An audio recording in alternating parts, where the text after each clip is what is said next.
nosso bate-papo de processo penal, eu gostaria de aprofundar com vocês um pouco mais os artigos 383 e 384 do Código de Processo Penal. Eles são importantes nessa fase do nosso estudo porque eles são definidores do objeto do processo penal. Naquele momento eu disse para vocês que aqui em processo penal o objeto é definido pelo fato, não é definido pelo pedido. Então nós temos que entender como isso se dá no CPP. O artigo 383 diz: o juiz, sem modificar a descrição do fato contida na denúncia ou na queixa, poderá atribuir-lhe definição jurídica diversa, ainda que, em consequência, tenha de aplicar pena mais grave. Ou seja, o juiz ele não pode alterar o fato que foi descrito na denúncia ou na queixa pelo Ministério Público ou pelo querelante. Ele precisa ficar vinculado a esse fato. É esse fato que o vincula, que vincula a sua atividade jurisdicional. Mas ele pode atribuir a esse fato uma definição jurídica diferente daquela que foi atribuída pelo autor da ação.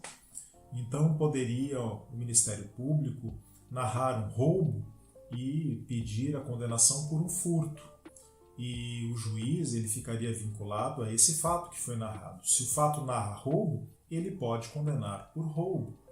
E aquele que se defende não terá prejuízo por essa condenação a pena maior, porque afinal de contas ele também se defende do fato, ele também está vinculado ao fato. Então ele não poderia alegar surpresa. Nós dizemos que em processo penal o autor se defende do fato. E como ele é assistido tecnicamente por um advogado, o advogado ele também tem esse conhecimento e defenderá o seu cliente do fato que foi narrado na denúncia. Então aqui pouco importa se a pena aplicada será maior, se será igual ou se será inferior, porque o que o juiz está fazendo é corrigir uma definição jurídica que, no seu entendimento, foi atribuída de forma equivocada a um fato que foi narrado em sua integralidade. Continua ainda o artigo 383, no seu parágrafo 1º, dizendo que, sem consequência da definição jurídica diversa, houver a possibilidade de proposta de suspensão condicional do processo, o juiz procederá de acordo com o disposto na lei. Talvez porque, num primeiro momento, não havia essa possibilidade, porque o crime tinha uma pena maior, e agora, com a aplicação de uma pena menor, talvez seja possível essa suspensão. Parágrafo 2º. Tratando-se de infração da competência de outro juízo, a este serão encaminhados os autos. É uma situação totalmente pensável, afinal de contas, com essa modificação da definição jurídica, poderemos ter aí modificações de competência ou até mesmo de jurisdição, o que altera significativamente o juiz que deverá julgar a causa. Já no artigo 384, nós estávamos falando do 383, que é a emendatio libelli. O artigo 384, que é chamada mutatio libelli, ele diz que, encerrada a instrução probatória, ou seja, a fase de coleta das provas do processo penal, se entender cabível nova definição jurídica do fato, em consequência de prova existente nos autos de elemento ou circunstância da infração penal não contida na acusação, o Ministério Público deverá aditar a denúncia ou queixa no prazo de 5 dias, se em virtude desta houver sido instaurado o processo em crime de ação pública, reduzindo-se a termo o aditamento quando feito oralmente. Portanto, aqui a situação é muito diferente da anterior. Aqui, o fato que foi narrado na denúncia ele acaba sendo alterado por um fato novo, um fato que surgiu durante a instrução processual.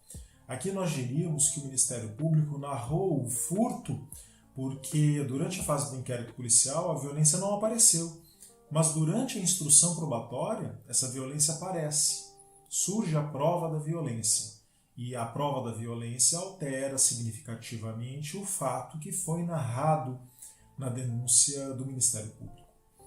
Mas como ele não está contido lá, a denúncia deverá ser aditada para que esse fato seja incorporado. E uma vez incorporado, possa o juiz ao final julgar o réu sobre esse fato novo, que é o roubo e que não apareceu no início da ação penal. O parágrafo 1º do artigo 384, ele afirma que, não procedendo o órgão do Ministério Público ao aditamento, aplica-se o artigo 28 deste Código. A definição anterior do artigo 28 era de que, se o juiz não concordasse com o Ministério Público, remeteria os autos ao Procurador-Geral. Essa disposição do artigo 28 foi alterada pela reforma, que ficou conhecida como pacote anticrime. Agora é o próprio Ministério Público que deverá acionar a Procuradoria-Geral. Nós já não temos mais essa interveniência do magistrado, portanto uma alteração bastante significativa. E no parágrafo 2º, nós temos ali a definição de que, ouvido o defensor do acusado no prazo de 5 dias e admitido o aditamento, o juiz, a requerimento de qualquer das partes, designará dia e hora para continuação da audiência, com inquirição de testemunhas, novo interrogatório do acusado, realização de debates e julgamento. É muito importante afirmar que, em havendo a mutatio libelli, há um fato novo, e o réu até esse momento não se defendeu desse fato novo. Portanto, deverá ser dada nova oportunidade para que ele possa se defender. Daí a importância de se reabrirem novos prazos para que ele possa oferecer contraprova em contraditório ao fato que surgiu com a mutatio libelli. Parágrafo 4º.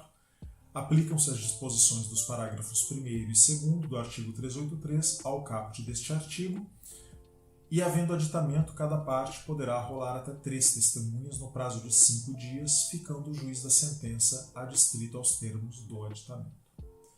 Portanto, são as duas figuras principais que definem aí o objeto do processo penal. Artigos 383 e 384 do processo penal. Até o próximo vídeo.